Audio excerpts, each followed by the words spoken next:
In the world of financial YouTube, there are dozens of influential players that look at the markets from many different angles. Some are more controversial than others, but nobody is more divisive than this man, Peter Schiff. Many regard him as a perma-bear, somebody who views the market as always ready to crash, and it's no coincidence that he's earned the nickname Dr. Doom. This perspective is somewhat true, but at the end of the day, Schiff has been right about this one thing since the start of the pandemic, and this one thing is something the majority of financial personalities dismissed as impossible. In today's video, we analyze his position as well as Ray Dalio's and investigate why this situation is leading into the supply shock of the century, disrupting industries across the board and raising concerns for a much bigger event that has the potential to wipe out markets. We start with this news headline. The Port of Los Angeles is a microcosm of the entire world economy. If you have not heard by now, wait times to unload containers have reached a boiling point. It was reported Friday that over 145 ships holding over 500,000 containers were anchored off the coast of California, waiting for the backlog to subside. This is not just media alarmism. The International Chamber of Shipping just released a memo outlining a global supply chain collapse if governments don't step up and fix the situation. Never in history has port congestion gotten this bad, and nobody really knows how to fix it. Across the ocean in China, the situation is even worse. Ports across the country are backed up with no end in sight. Hundreds of ships anchored off Shanghai are awaiting their turn to unload imports and fill back up with exports that go all around the world. The impact of port congestion is serious and widespread. As an example, today the Portland Press Herald reported that supply chain issues are putting school lunch programs into panic mode, with many districts unable to feed students. While this specific problem may not be 100% the result of port congestion, it's definitely a symptom of this widespread issue. And if you read the article, you can see that it leads to something called inflationary psychology, a dangerous self-feeding loop that can lead to a nightmare scenario. Take for an example this quote by a Westbrook School District nutrition director. In order to combat these issues, she did what anybody in her position would do. When resources are limited, you stock up ordering everything you can possibly get your hands on. Now, of course, we're talking about one nutrition director in Oregon, but this same issue is being felt in nearly every single industry around the world, and everybody has the same thought. Order everything you can get right now. Not only because they may not be available in the future, but its price will likely be much higher. With all those massive orders coming in at once, the demand increases significantly, and therefore, due to simple economics, prices go up as well. Eventually, the country can go into what's called a wage price spiral, where rising prices increase demand for higher wages, which leads to higher production costs and further upward pressure on prices, creating a conceptual spiral. The United States went through something similar in the 1970s,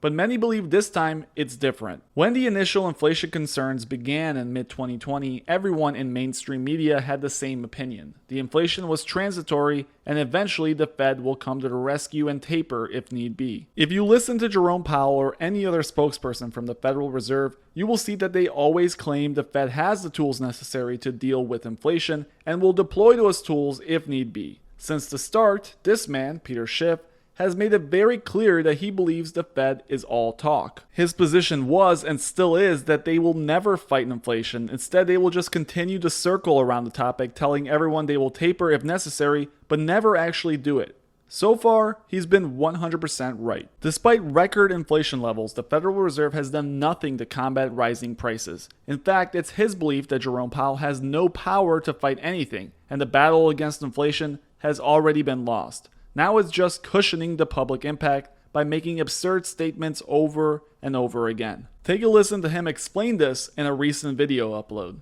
The Fed cannot fight this inflation. The markets have got that wrong. In fact, I don't even think the Fed is going to try to fight it. I think the Fed knows that if it fights inflation, it's going to lose. So it's not even going to fight. Now, it will bluff. It will talk a good game. So it never actually has to get in the ring and get knocked out. So it's going to pretend that it's got these tools and it's going to use them, but it can't use them. If you remember what it took to end the inflation of the 1970s, and again, the inflation we're about to experience is going to be worse. It's already starting off worse early in this decade than it started early in the 1970s. But what happened in 1980 to finally break the back of inflation and to restore confidence in a sinking dollar and to break a gold bull market where the price of gold went from $35 an ounce to $850. What it took to bring that to an end was the combination of Paul Volcker with 20% interest rates and Ronald Reagan with government is the problem, the free market is the solution.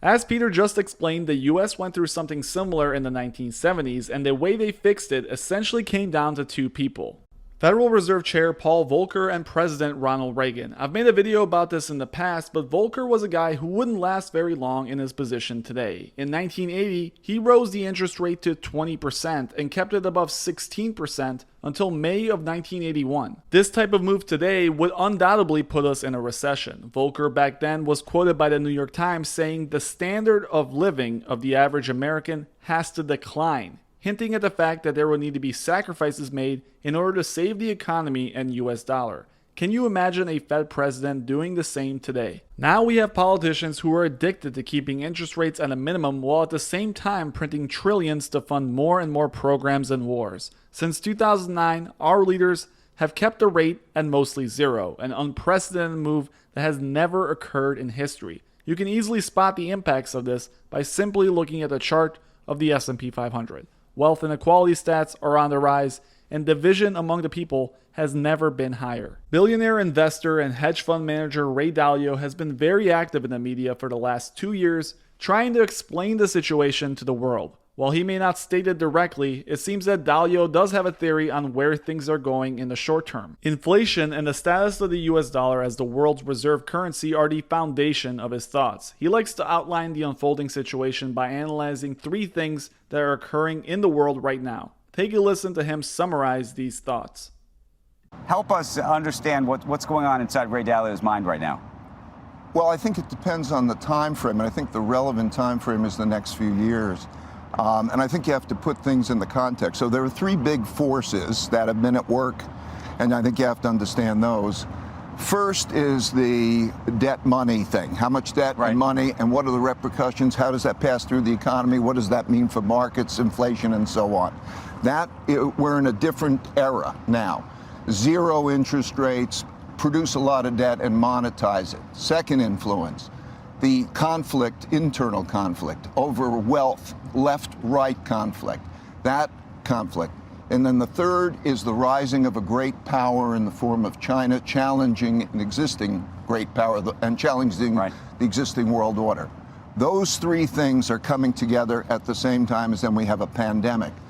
Dalio has spent a lot of his time studying the history of nations and their economic situations over the past 500 years. Recently, he released a book summarizing all of these thoughts, calling it The Changing World Order: Why Nations Succeed and Fail. If you read over his book, one thing that stands out is the fact that the United States seems to be in a downward cycle according to the stats and history outlined by Dalio himself. The nation finds itself in a tough financial situation, battling inflation and piling on excessive debts. Money printing, as I mentioned earlier, created a serious wealth gap, and political divisions have stirred up conflict between the right and left. At the same time, a rising power in the East is beginning to threaten our world dominance. In the past, nations facing similar situations saw terrible outcomes as a result. Ray has been one of the few figures to even use the word civil war in warning everyone of the potential these types of problems can lead to. Some may call it an overreaction or fear-mongering, but he does a good job of explaining himself when pressed on the issue in the same interview with CNBC's Andrew Ross Sorky. Take a listen to this exchange. Okay, there's 2 other pillars to the conversation we're having here. When you spelled out three different sort of pieces of the machinery, I think actually maybe 5 in total, but let's focus on the 3.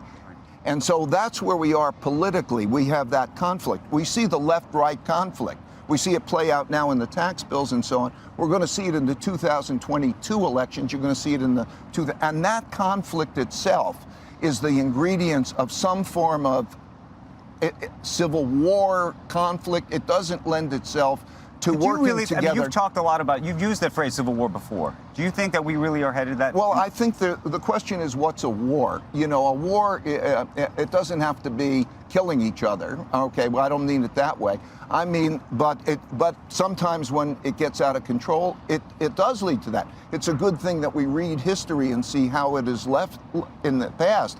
Whatever your thoughts may be, it's very clear that even the brightest minds in finance are concerned over the developing situation in the markets. Supply shortages could easily send us into an inflationary loop, and without figures like Volcker, it may prove to be very difficult for the US to come out on top again.